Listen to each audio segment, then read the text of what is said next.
Anak-anakku semuanya, setelah kita mempelajari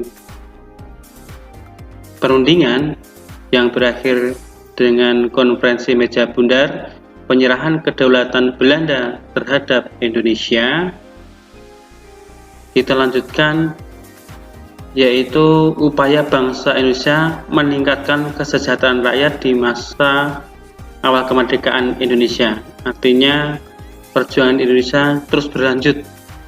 Setelah merdeka, tentunya bangsa ini harus mengurus dirinya sendiri, harus mampu mandiri, sehingga semuanya bisa berjalan dengan baik, dengan benar, sesuai yang dicita-citakan dalam amanah Undang-Undang Dasar 45.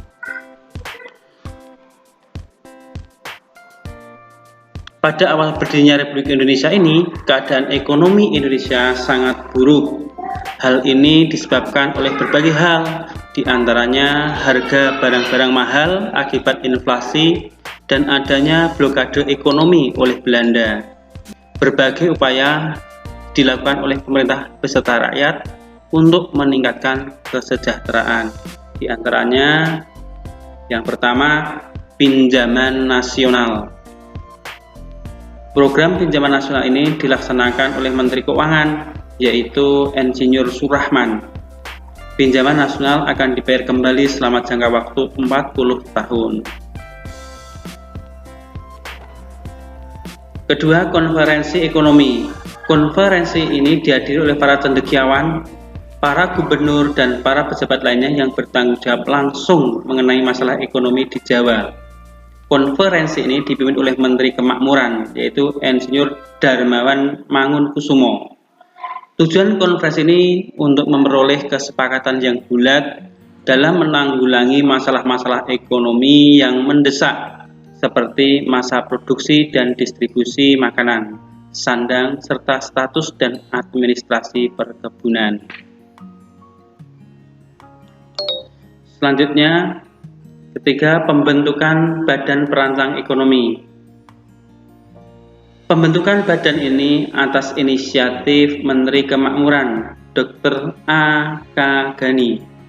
Badan ini merupakan badan tetap yang bertugas membuat rencana pembangunan ekonomi untuk jangka waktu 2-3 tahun. Keempat ya anakku, yaitu rencana Kasimo atau Kasimo Plan.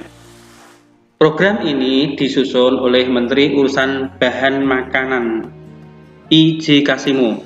Program ini berupa rencana produksi 3 tahun 1948 sampai 1950 mengenai usaha swasembada pangan dengan beberapa petunjuk pelaksanaan yang praktis untuk meningkatkan produksi bahan pangan.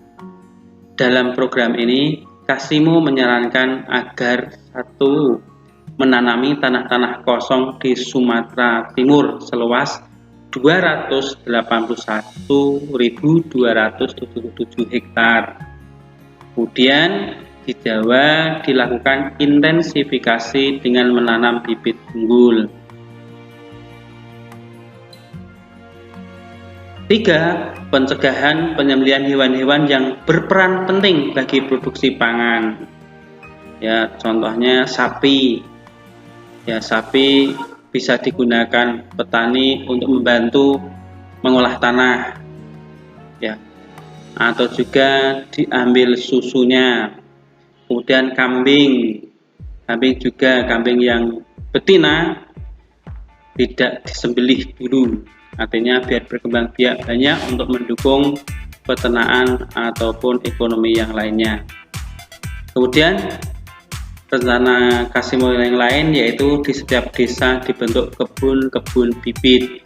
Artinya bibit-bibit tanaman yang unggul perlu disediakan, perlu dibentuk agar fungsi pangan atau pertanian apapun ya, baik padi, jagung, kopi, cengkeh memiliki bibit-bibit yang baik sehingga nanti memiliki produksi yang baik.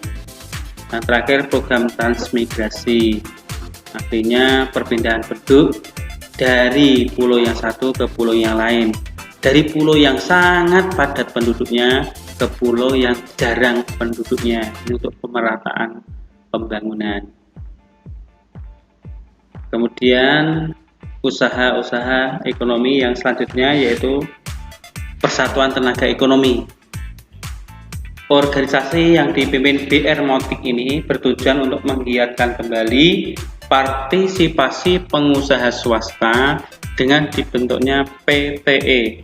Juga diharapkan dapat dan melenyapkan individualisasi di kalangan organisasi pedagang sehingga dapat memperkokoh ketahanan ekonomi bangsa Indonesia.